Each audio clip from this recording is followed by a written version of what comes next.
khawatir, kekhawatiran. Banyak yang masuk setiap hari, ratusan pokok doa. Pak, saya khawatir saya gak bisa bayar cicilan.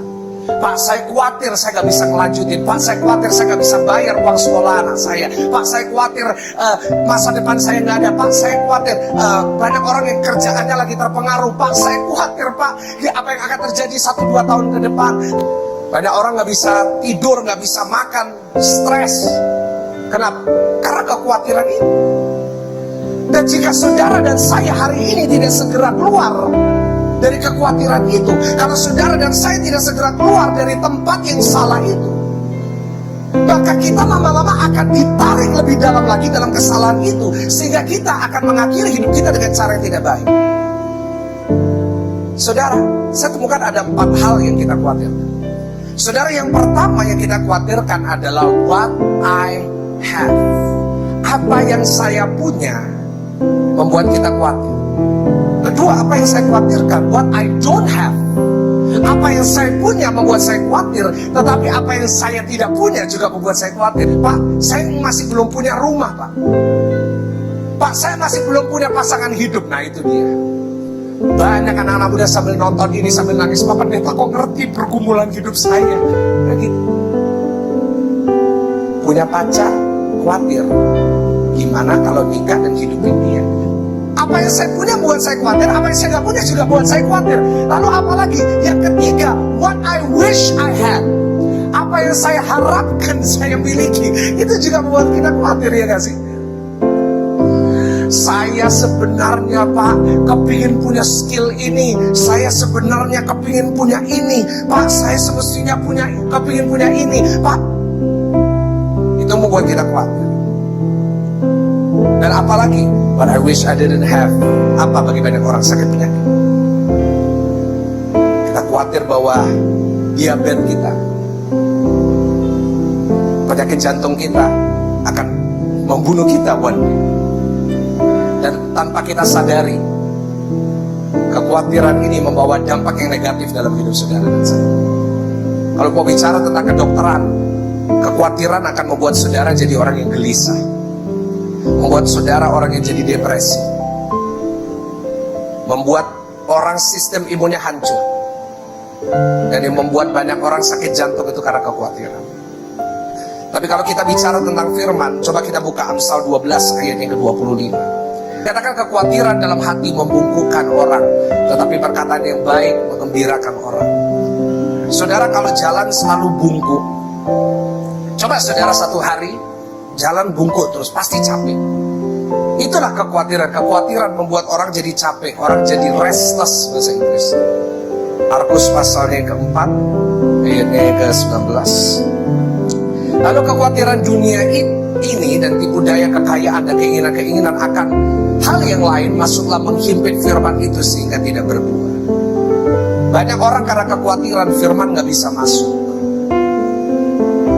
Pernah gak sih saudara khawatir terus dengerin firman Tuhan, tapi tetap gak ada perubahan perasaan? Itu karena kekhawatiran itu sendiri. Dan kalau gak segera diberesin, saudara mau dengerin pesan khotbah dari hamba Tuhan siapapun, mau berapa kali pun, tidak akan pernah bisa masuk firman. Kas pasalnya ke-12 ayatnya yang ke-25 sampai 26. Siapakah di antara kamu yang karena kekhawatirannya dapat menambah sahasta pada jalan hidupnya? Dikatakan ayatnya yang ke-26 bisa ditampilkan. Jadi jikalau kamu tidak sanggup membuat barang yang paling kecil, mengapa kamu khawatir akan hal-hal yang lain? Saudara, yang pertama, bagaimana Alkitab mengajarkan kita untuk menghadapi kekhawatiran dalam hidup kita? Yaitu yang pertama, saudara dan saya harus sadar bahwa kekhawatiran bukanlah sebuah solusi. Bagaimana kita menemukan kekuatan? Jangan khawatir tapi bersyukur. Ketika kita takut, naikkan syukur. Lawan rasa takut, khawatir kita. Ucapkan syukur. Gimana caranya Bu Heni? Saya lihatnya masalah, gimana mau bersyukur? Kenapa kita nggak bisa bersyukur? Mari lihat pemeliharaan Tuhan atas hidup kita. Filipi 4 ayat ke-6.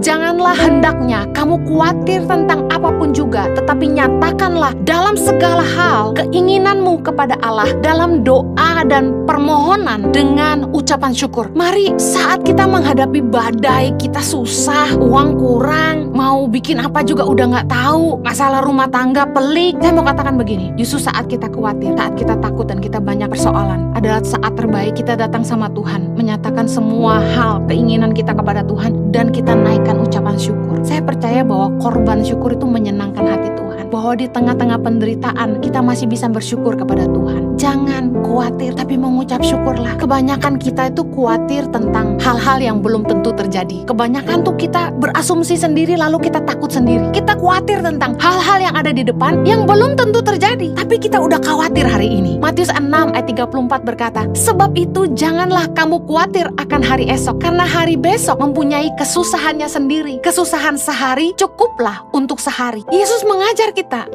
nggak usah khawatir tentang apa yang akan ada di hari esok. Kesusahan sehari cukup untuk sehari. Jangan suka khawatir tentang hal-hal yang belum tentu terjadi. Jangan izinkan kekhawatiran yang menguasai hati dan pikiran kita. Kenapa kita susah mengucap syukur? Karena manusia tuh lebih takut kehilangan harta daripada takut kehilangan nyawa. Kita stres karena kita takut miskin. Kita tidak percaya karena fokus kita takut kehilangan harta. Padahal kalau kita mau lihat, sebenarnya Tuhan sertai kita. Hari ini kita masih hidup, kita masih bisa makan, kita masih punya tempat tinggal, kita tidak telanjang, kita masih punya keluarga yang sayang sama kita. Itu kasih setia Tuhan gak pernah meninggalkan kita. Tapi karena fokus kita adalah uang dan harta, kita stres. Matius 6 ayat 25 bilang gini, karena itu aku berkata kepadamu, janganlah khawatir akan hidupmu, akan apa yang hendak kamu makan atau minum, dan janganlah khawatir pula akan tubuhmu, akan apa yang hendak kamu pakai. Bukankah hidup itu lebih penting daripada makanan, dan tubuh itu lebih penting daripada pakaian? Yesus ngajarin kita bahwa hidup kita lebih penting daripada makanan, lebih penting daripada pakaian yang kita pakai. Kalau hidup itu lebih penting, kita nggak akan khawatir.